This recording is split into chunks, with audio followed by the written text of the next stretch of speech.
Hello, everybody. Welcome back to Trophy Garden. My name is Wolfe Glicke, and I am joined today by Aaron Zheng and James Baek. Today, we're going to be talking about a bunch of stuff. We're going to be talking about competitive Pokemon, Beastcoast, just general things in general. But yeah, Aaron, how you doing? I am doing well. Really excited. Of course, this is our very first podcast together, and we plan on doing this bi-weekly here on Beastcoast. And yeah, I think that, it's really something I've wanted to do for a long time, and I think it's the perfect time to get this started. And so really excited to work on this with you and James. And yeah, throwing it to James. How are you feeling? I'm feeling great, Aaron and Wolf. This is a incredible experience I did not think I would ever do, but it's really cool to get some insight and just talk about a lot of different topics, including VGC and some of those outside. Absolutely. If, this is something that you guys want to see more of, definitely let us know what topics you'd like to see us cover in future discussions down below. And yeah, give us any feedback as well. And yeah, let's just get started. I think the first topic that we wanted to discuss today is the World Championships, of course, which took place in August 2022. We were all there in kind of different roles. I was there as an analyst. James and Wolf, you guys were both competing in the tournament. And so, starting with you, Wolf, yeah, what did you think of Worlds overall? Yeah, I mean, it was incredible to be back, right? Especially not having had it for basically 3 years. It was just, I mean, the energy was just electric, right? And yeah, it was an amazing experience, right? The venue itself, they really went all out for this time. I think in part because they probably had 3 years worth of funding. And honestly, it was good to compete at the high level again. I mean, James and I have two very different results, with James finishing extraordinarily well and me going out day one in my worst Worlds performance ever. But yeah, I still had a great time. It was so good to see friends again. And I don't know, I kind of feel like it sucks to do badly, but at the same time, it's just another opportunity to learn. You know what I mean? Yeah, definitely. I think, is there anything that you would do differently in terms of if you were, to redo the preparation process or playing at Worlds again? Or is it one of those where you felt like you were super prepared, but, just didn't really run into the right matchups? And yeah. Yeah, I mean, I think for me, I felt like my preparation was the best it ever has been, in all honesty. And even despite the result, I still feel that way. That being said, my performance at Worlds, not only the result, but the actual play itself, was undoubtedly the worst it's ever been. And so, yeah, I think that there's definitely room for improvement. I don't think that, I think I did a lot of things right. I don't think that I did everything right. And I think the result reflects that. So, if I could go back and knowing what I know now, I'm sure that I would, prepare a little differently, and there's things that I would do differently. But I think overall this was, again, the most right I ever had it. I just missed a couple key factors in my preparation. Definitely. Now, going over to you, James, obviously you had an incredible performance. I mean, first of all, back-to-back top fours at consecutive Worlds is just absolutely insane. You had one of my favorite games at Worlds, which was your comeback in top 8 in that third game against Celesteela. But yeah, overall, you looked really comfortable with your team. You just played so well, and clearly solidified yourself as just one of the best in the world, not just this year, but through multiple eras. So yeah, I mean, first of all, how did Worlds go? Obviously, it went really well, but give us some perspective here. I mean, Worlds was great. As Wolf said, the experience was just incredible. I thought it was really cool, too, that they invited a bunch of influencers as well. The Pokemon Center, they really went out. The stage as well. It was absolutely incredible with the bleachers. It was just incredible. The energy. I think there were a lot of storylines, too, which made this World really exciting, especially in the top cut.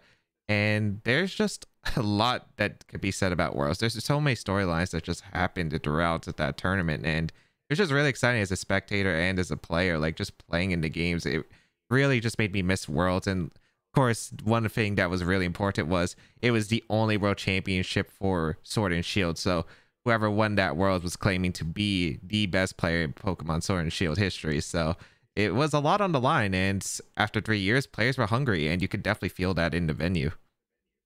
I definitely want to ask you, James, you were so close to winning Worlds in 2 separate years, and I think both times in top 4 was 1-2 as well. It wasn't just a 2-0, right? So you're really close to making the finals, and having been in that position many years ago, when you were so close this year, you're like, okay, I'm back in the top 4, like I'm here to win it. Like, was it disappointing to get eliminated? Like, kind of how did you feel? Or were you more just like, oh, I'm so excited that I'm just in the top 4 to begin with, like I'm just happy with the result? Because, you know, everyone's goal is to win Worlds at the end of the day.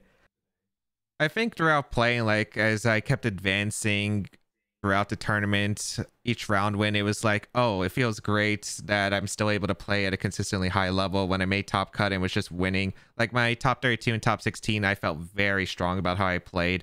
Those games, I ended up performing really well, I think. And then top 8, it was like, I definitely could have played that set better. And I realized that after, but I was like, okay, I'm back in top 4. I think I could make it through. And yeah, then when it happened, when I lost, it was kind of interesting because it felt like normally you would think someone would be happy getting top 4, and for some reason it just felt like void. It's like, oh, it happened again. And I feel like that just will happen. Like, it's hard because you should be happy for the result, but like when you go out like basically the same way you did in 2019, it like how I did, it just felt like, oh, it felt like nothing changed. So it was kind of difficult, realistically. I know I should have been more like happy about the accomplishment because it's really impressive, but at the same time, it's like when you already experienced that in the prior worlds that just happened before and you're so close once again, it just stings at that point. And that's kind of how I was feeling. Yeah, I think it sucks for what it's worth. Like, because I mean, both Aaron and I also had a close Worlds where like Aaron getting top 4 in 2013 and me getting second in 2012, and like, of course, it's an amazing result, and no one's taking away from that. But you know, it's like that's from the outside looking in. Everyone's like, "Oh my God, you beat so many people," and you're like, "I was so close. Like, just 1 or 2 more like people, and then I I would have won the whole thing." And so, I mean, I really struggled getting second in 2012 just once, and I can imagine going back to back top 4 is like, I mean, it's an incredible accomplishment, but I mean, you're trying to win, right? And to come so close, like basically 2 years in a row, has got to feel. Like, I totally understand why that would be difficult, personally. I would say, like, for me... oh, sorry, go ahead, James. I was just gonna say, yeah, like, it was really nice that a bunch of people congratulated me, coming up to, like, me and, like, photos and stuff, but I don't know, it's kind of weird, because, like, I did appreciate everyone's positive intentions. It's just, I think that was one of the more difficult parts where it was like, I don't feel so good about the results inside, but like I really do appreciate the positive intentions. I know you don't mean any harm. It's just, yeah, I think that was one of the more difficult parts about that Worlds. But otherwise, yeah, it was great. Anyway, continue, Aaron. Sorry about that. No, not at all. I was just gonna say that, like, yeah, I feel like when you are a champion level winning player, I think, you know, all of us have like really high expectations for ourselves, and so we want to be a world champion at the end of the day, right? And so anything other than that often feels like falling short, especially when we've, you know, come close to winning the title. And I you know, it's interesting for me in 2013, at the time I was just so happy to have made it there. And I was like, okay, wow, like I didn't expect to make it this far, but like I'm, you know, had such a good season. I'm confident I'll be back, but you know, I never made it back to top 4, right? It's like not easy at all, and there's so many great players that play the game, and so now it's funny when I reflect on it, I'm like, oh man, like that may have been my best chance ever at becoming world champion, and I was so close, and you know, didn't finish the job back then.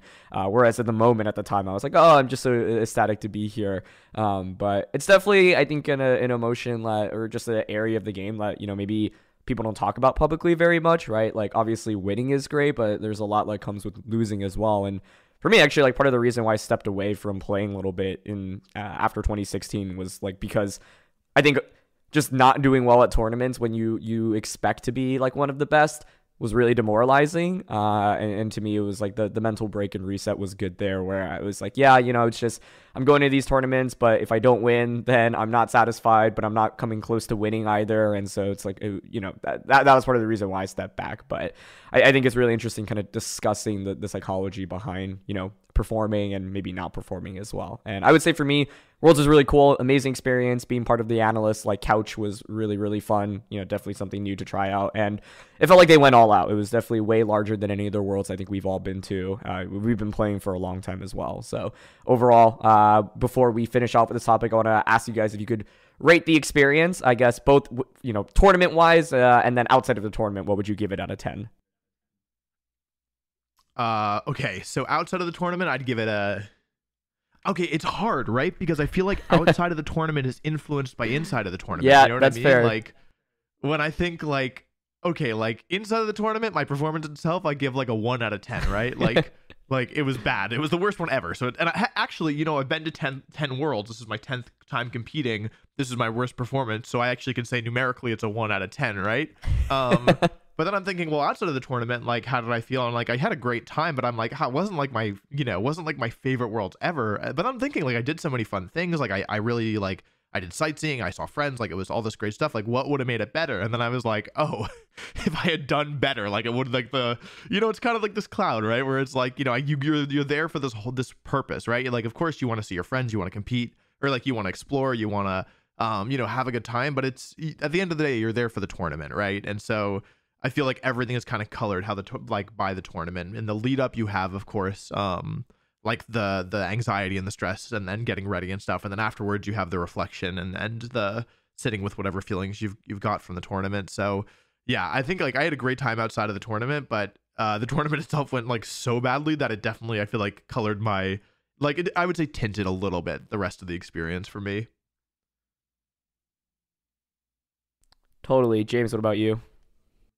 For me, I think Worlds, the tournament itself was basically a 9 out of 10. I feel like the extra point would have either been me in finals or me winning. But otherwise, I think Worlds was incredible this year. Like, it was really enjoyable.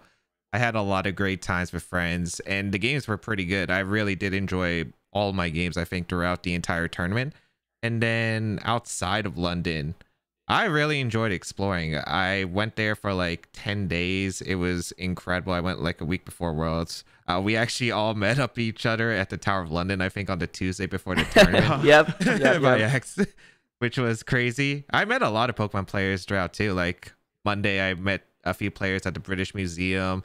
I had a really great time. Other than that one problem where I almost did not make it out of London alive, but... Okay, wait, hold on. Okay, you gotta elaborate there. You can't just leave us with that. Yeah, so Friday I got in, and then Saturday I decided to take like a 3-stop trip to Stonehenge, the Roman Baths, and Windsor Castle. And from Stonehenge to the Roman Baths, let me just say, London country roads are ridiculous. They're super narrow. Like, it's like a one-laner basically, not even like for 2 sides. So it was really hard to navigate with a tour bus that was huge. There were a bunch of trees on the path towards the bath, and like the tree branches were like scratching the bus. And then it was like also like there was a kind of like a hillish cliff, and the bus almost because of like the tree branches almost accidentally ran across. Oh God. So yeah, that was pretty scary. And then when we got to the Roman Baths, even the bus door, so the front door to the bus, actually wouldn't open because it was damaged. Oh my God. So glad you're all right, man. Jeez. Yeah, that was an experience I was not expecting, but at the end of the day, I thought it was exciting. I actually really did enjoy the entire day that I went. Like, it was actually kind of ironic too, because they told us the Roman Baths were closed and to explore the area while they were just to chill out. But I actually went to the Roman Baths and apparently they were open, so I just ended up exploring it real quick. So I don't know. It was an enjoyable day, to say the least. One with adventure and a lot of great sightseeing. James, I'm just glad you're still with us, man. That's a crazy story. But yeah, and that was before Worlds too. So oh my glad goodness. I got to play.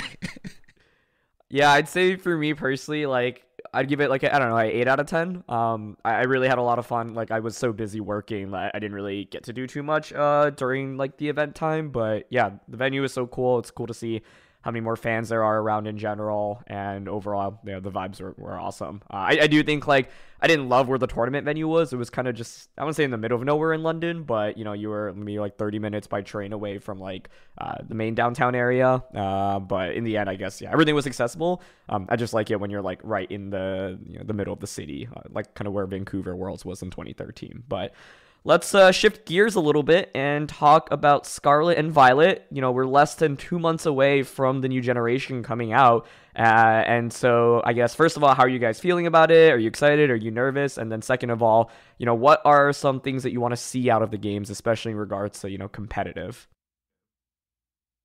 Especially in regards to what, Aaron? In regards to competitive.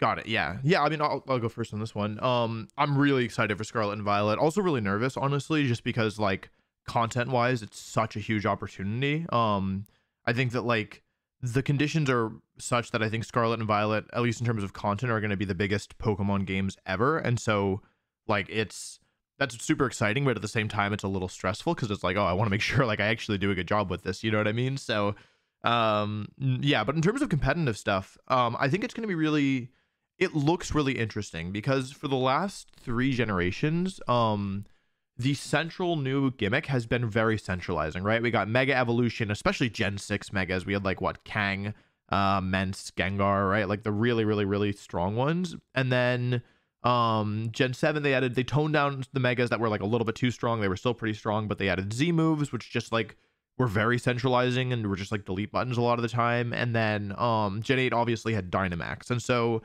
comparatively, being able to change your Pokemon's type is like more of a, in many cases, more of a defensive tool than an offensive one. And it doesn't seem to be as incredibly overpowered or like as incredibly centralizing. Like not that it's without its, not that I'm without worry for it, because I do think that there are some potentially scary things with it, but in general, it looks less centralizing. And so I'm hoping that the competitive scene will be more akin to what it is when there's less of these central gimmicks, like kind of more like Gen 5's metas. But of course, we'll have to wait and see. For sure. James, what about you? Yeah, I'm pretty excited for Gen 9. I think whenever we get a new generation, of course, it's really cool. And yeah, I think for content, it could absolutely be huge. I'm excited to try out a bunch of new things for competitive. I would really like to go back and release some guides of what I've learned and like how I basically leveled my gameplay and share it with others. But I think, yeah, there's a lot of cool battle content. I'm really excited to see how it's going to go.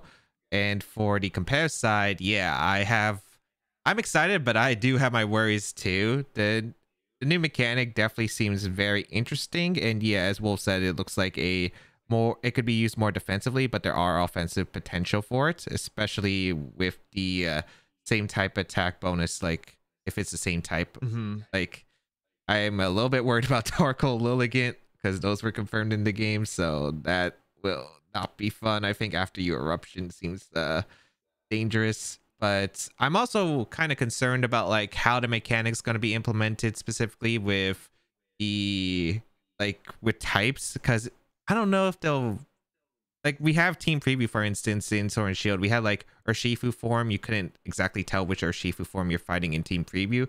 I'm kind of worried about like the type in general for how it's going to be implemented the game, whether you're going to be able to know in team preview or you're going to have to guess throughout the entire thing.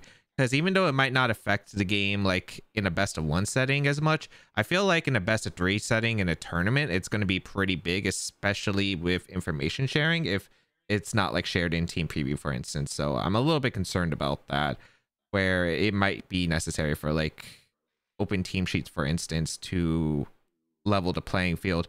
However, there's also the Gen 8. We know that Gen 8, I feel, has the most, I'd say, power creep, I think, out of any generation. So I am kind of concerned about like these new Pokemon, and will they be a little bit too strong or will they tone it down a bit, which I think is the big concern for me here. Yeah, totally. I think for me, I echo some of your thoughts there, where in regards to competitive, like this mechanic is really interesting, but for me, like, you know, part of the fun in Pokemon is like trying to find the best possible play regardless of what your opponent can go for, and you try to cover for all of the options. But this new mechanic, like, you know, from what I can see, just, you know, anything can happen at any point, right? And I guess you could say the same thing with Dynamax. But with Dynamax, it's like, okay, sure, okay, my opponent's Pokemon can Dynamax, but I know exactly like what it's the possible moves that it can go for like after Dynamaxing, right? But for this mechanic, like I guess it just seems like a lot of crazy stuff can happen. So I know it's not like as strong as something like Dynamax per se, but I do, you know, it makes me a little bit scared to play the game where it's like, okay, I have no idea what type my opponent's Pokemon could be, or any of their Pokemon could change type at any point. So which I think is kind of crazy. So I'm eager to see, I guess, how they balance it and incorporate it into the game. But I would say more big picture wise, I think it's just going to be an exciting time for sure. I echo Wolf's like statements about how I think content around the game will be really big. They've obviously made a lot of improvements to like the quality of life, especially during Sword and Shield. So I'm hoping that continues in Scarlet and Violet. I think James and I talked about this a few weeks ago in a video about like, things we'd want to see. But for me, I'd love, just continue to see them like break or increase the or decrease the difficulty to kind of get into the game. So rental codes were really, really huge. I think like, being able to get a IV to 0 rather than 31 automatically would be really, really nice. I personally would love to see them like reintroduce the ability to save battle videos. I think that was such a cool thing that we had in previous generations that was just kind of lost, sadly. And so that's something I'd love to see. I don't know if they'll ever incorporate it again. I'd love to have a better spectator mode in the game in general as well, because even though we had one throughout Sword and Shield, I don't think it was like really the best. So those are just a couple of things. And fundamentally, I just hope the games are fun, right? I think like Pokemon's been able to follow a formula that's worked really, really well for them, but I'd love to see a little bit more innovation with these games, and it feels like this is definitely very much different from the formula that they followed for really the last 2 decades or so. So I'm hoping that the game itself, outside of competitive, is also just a fun experience. I don't know if you guys have any more thoughts on it. All that, everything you guys said, for the record. Like, definitely very concerned about types being hidden. I'm really hoping they do open team sheets. Like, without that, I think it's gonna be messy, to say the least. I'd agree with that. At least team preview, Golden team preview.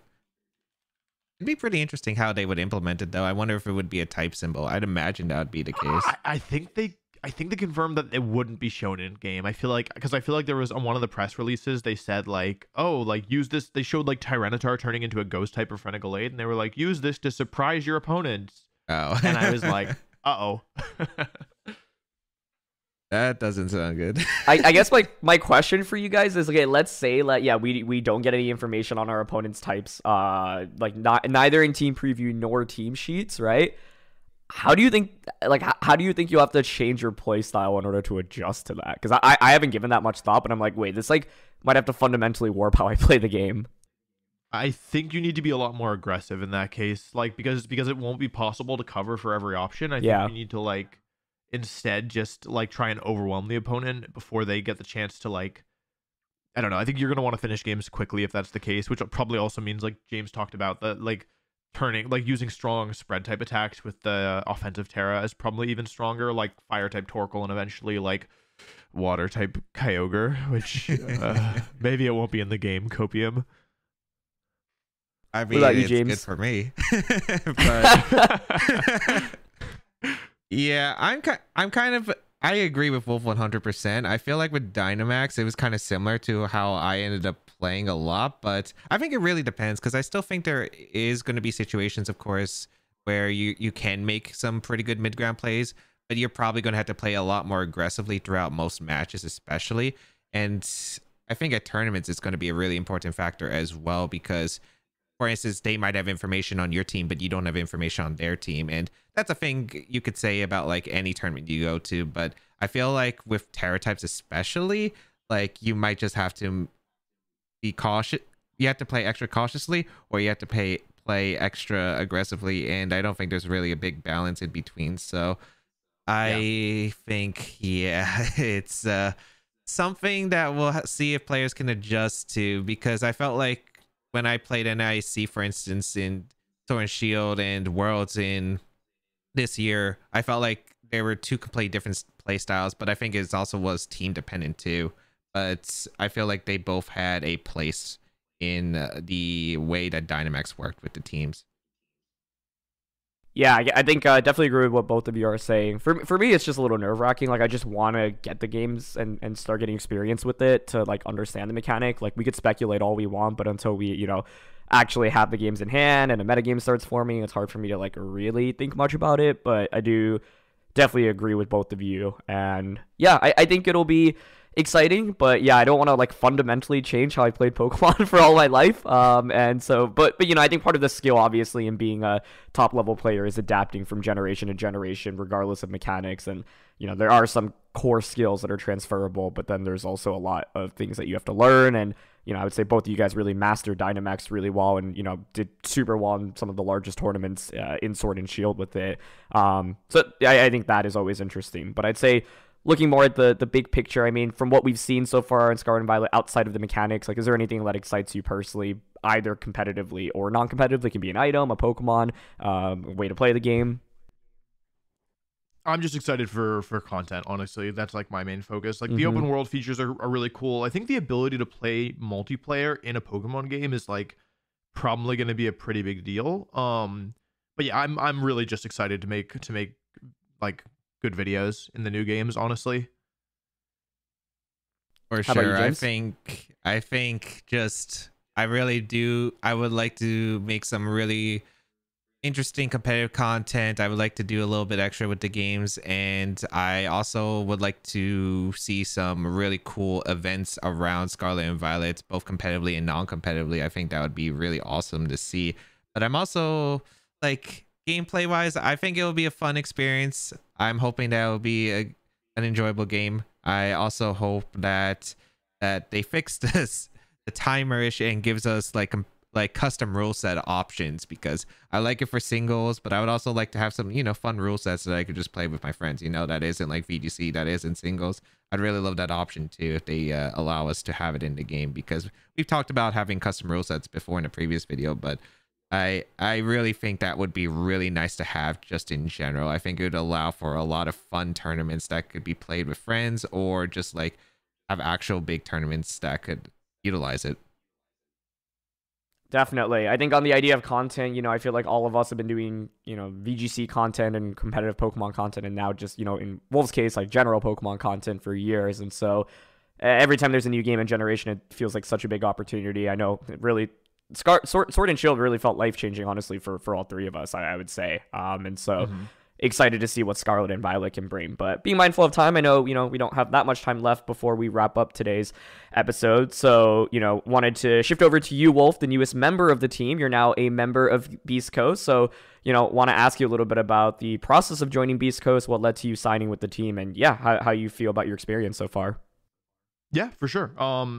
Yeah, I'm happy to talk about it. Yeah, so I basically, like, I gave it a lot of thought. I've been talking to Beastcoast for like many months. Like, it was a long process. And basically in the end, like, the biggest factors that led to me joining were, I think that Beastcoast clearly cares about Pokemon as a scene, and they really believe in Pokemon, which I think is it's a pretty big deal in my opinion, to have like your organization believe in your game and believe that it has the potential, specifically to believe in competitive Pokemon, which, I mean, we've all been around for a while. Like, there have been organizations before that have done it, but it's never been the mainstream. You know what I mean? Like, there's never been like, you know, like, it's not like every team is a competitive Pokemon player. So, that's a big part of it. And the other thing is that, as you know, you can probably guess, having, you know, listened to me thus far, I have been really focused on Scarlet and Violet. In fact, I've been really thinking about it actively since March or April of last year. And so I really have this as my focus, and there are some really big things that I want to do. And frankly, the biggest factor for me was that I thought Beastcoast was like, had the best chance of making these things that I've been working on, these projects, a reality, and doing a good job with them. And so for me, it seemed like the partnership made sense, and that Beastcoast wanted to invest more in Pokemon. Beastcoast already proved that they cared about Pokemon by picking up you and like, you know, like, investing in the scene and whatnot. And also, like, I thought that I needed some outside help in order to make these plans like the best that they could be. So yeah, for me, it was kind of it seemed like it made sense, and so far I've been very pleased with my decision. That's awesome. Yeah, I know, you know, you and I were actually both in LA for your announcement video, and the shoot there was actually pretty mind-blowing. I was like, oh my gosh, like, this is so cool to see. I never thought we'd be where we are here. But, you know, for those that might be curious, like it was this kind of big warehouse that they had rented out, and it was just like a ton of production. It was produced by BTS, not the K-pop group, sadly, but the one that does, you know, Smash events and esports events in general. They were amazing to work with. You know, I was kind of just there along for the ride. And I had some small cameo appearances here and there. But yeah, I don't know. I thought, like, I walked in and I was like, oh my god, like this is legit, and it's clear how much Beastcoast cares about making Pokemon pop off, and, you know, their dedication towards, I would say, yeah, just the scene and us specifically. And so to me, I feel really honored to be able to be a part of this with you guys. I think that we have a really good opportunity ahead of ourselves, both individually and together, I'd say, as a team here as well. So I'm really excited. And I also want to, you know, shift to you, James. You've been on Beastcoast for a while. So yeah, like, how's your experience been? And, you know, what are you looking forward to, especially now that we're all here together? No, it's been a great experience. I never really expected to be contacted like from a esports organization, or like, I guess, a legit one, because I've had those experiences before in the past. I think most of us probably have at least gotten email sometime in the past, but yeah, it was pretty exciting to join the team. And then the pandemic happened, unfortunately, where we went into lockdown, and yeah, it was a little bit tough not being able to compete as much, but it was still really exciting. And then Beast Coast like immediately shifted towards an online content perspective, and it's been really amazing to see it grow, like getting an entire FGC content team as well as a Pokemon content team that started earlier this year. Like, I think it was absolutely incredible just to see and like participate with like a bunch of new creators, a lot of new projects on the line. I ran a really cool online Nuzlocke tournament that it was really cool for the community in general. It was really fun. I had a lot of awesome feedback on it, and I'm really excited for the future, working with you two, of course. Like, it's been really great to work with Aaron recently so far, and I'm really excited for like what we could do, Wolf, and all three of us together. It just seems incredible. And a lot of the new projects that are in the works, like some of them, I am very looking forward to. I think for me, by the way, like part of what made this so exciting and why I joined initially was because, one, I knew James was on the team, and James was always, you know, a player and just someone I respected a lot but never got to work with. And honestly, I've had so much fun doing like a lot of the content we've already put out together. And, you know, Wolf and I have obviously known each other for a long time and worked on content for you know, throughout the years as well. And to me, like, doing something like this, I mean, it's, you know, for me, it's not my job, but it sometimes can feel that way, in the sense that it's like, okay, we're here to be professional, put out good videos that hopefully people like. And at the end of the day, doing this is so much more enjoyable when it's with people you genuinely like, let you know are good people and are fun to work with. And so, like, I think that's what's made the experience like all the more exciting. And, you know, at Beast Coast Pokemon, we have some other content creators as well, like Meatball and Celios, and it's definitely been fun, you know, getting to know them as well. So I know we're running out of time here. I think the last topic I want to talk about is just zooming out a little bit, not Pokemon related. I want to end with, yeah, you know, how are you guys just feeling in general outside of Scarlet and Violet? I think all of us are definitely, you know, have that in the front of our minds going into the next few months. But, you know, kind of what are you up to in this downtime that we have right now, since this is probably the least Pokemon involved we have to be for quite a while, right? With Worlds ending and then having a couple months where there's really not much going on other than, you know, Series 13, which in itself is a mess, and then Spike Booth Cup, which is kind of like a fun format people are playing. So yeah, what are you up to outside of Pokemon right now?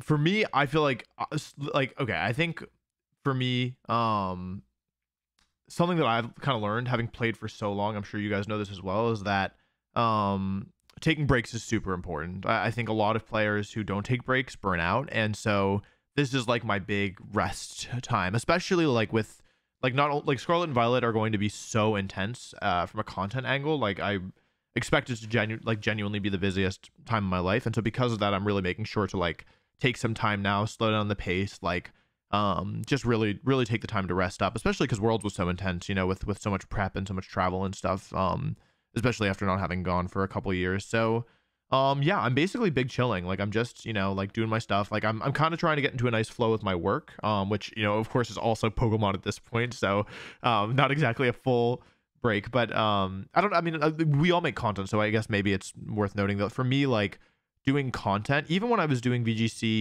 only VGC content, which obviously isn't the case anymore, but like, the part of my brain that I use when I'm working on content is different than the part of my brain that I'm like using when I am competing in tournaments. And so Yeah, so for me, it's like it feels like a break from VGC, even though I'm still doing Pokemon stuff. You know what I mean?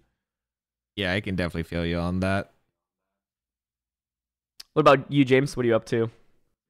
I just recovered from being sick. I've been sick for like 3 weeks ever since coming back to World. So yeah, and then when I finally start feeling better, my internet goes out and haven't had it for a couple days. So it's been a forced relaxation, I guess. But for me in general, my plans are to learn a lot more. I think as Wolf has been focusing on content as well, I've been trying to focus on like what can I do to improve my videos massively? How can I work on thumbnails? How can I work on metadata and a bunch of other factors? Like I'm also looking into thumbnail design especially, and just how to make my videos as best as they could possibly be. So when Scarlet and Violet comes out, I'm ready to go with either just straight battle content, or I have these scripts that I can write and film so I can showcase like what I've learned and how to improve at VGC, or the steps that I use to improve at VGC, and share with other players who might be struggling a bit.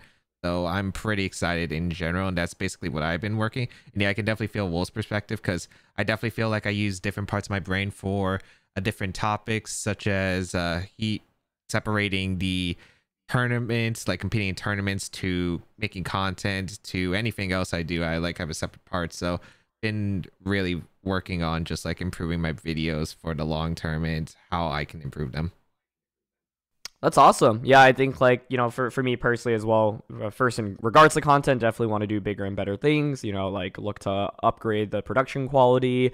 I'm in the process of finding some editors finally, after doing YouTube for like 8 years and, you know, never really having editors. And so excited to try out new content that's not just like pure like 40 minutes of battling content, which, you know, definitely has a much larger audience than I ever expected nowadays. But, you know, obviously like Pokemon content that's more generic can reach literally millions of people like Wolf's content has done. And so I want to kind of tap into that demographic a little bit more. And yeah, I think for me right now, I actually just started up at business school. And so like balancing going back to school and then like with content coming up is definitely a lot. I wouldn't say maybe overwhelming, but it's definitely a lot of just like stimulus right now. And for me, like being thrown into a new environment, living in a new city that I've never been to before, and then being around so many strangers and having so many conversations, it's definitely tiring, but it's fun, right? Like I wouldn't have done it if I didn't think it would be good for my personal development and what I want to, you know, just do in life. But yeah, I think like I'm definitely going to feel a little overwhelmed when Scarlet and Violet, like, start, you know, even like the week before, the 2 weeks before, I'm like, oh my gosh, it's like almost game time, right? It's like time to actually get things going. And for me with Sword and Shield, like I didn't really have any game plan. I just, you know, made a lot of content and it worked out. But now, you know, we've all learned a lot more about YouTube and, you know, understand the space a little bit better. So I think it'll be an exciting time for sure. And yeah, I think that's all we really have here for the first episode of Trophy Garden. So thank you so much for tuning in. Obviously, so excited to be able to do this with James and Wolf consistently. So once again, like if you had any feedback, don't hesitate to reach out. Let us know kind of what topics you'd like to see us cover in future episodes. And yeah, I think that's all I really have to say. So do you guys have any concluding words? Just thanks for listening. Yeah, it's cool to do some non-video content, and I'm like the others, I'm really excited to work with both James and Aaron going forward. And yeah, these little like catch up chats are nice as well. So thank you for listening, and yeah, we hope to continue to bring you all good content here. Agreed. Love it. Nice, short and simple from James to end things here. But yep, that's it for us. So thank you for watching. Please share with anyone that you think might be interested. Actually, they're listening, Aaron. And they're not watching. There's no video. True. That is true. You're just listening. But you know, thank you for listening. You're not. You know what? Yeah. Okay. That's all I gotta say. All right, tune in for the next episode, or listen to the next episode whenever it comes out. And yeah, we're really excited to continue doing this. For all of you. So see you all next time.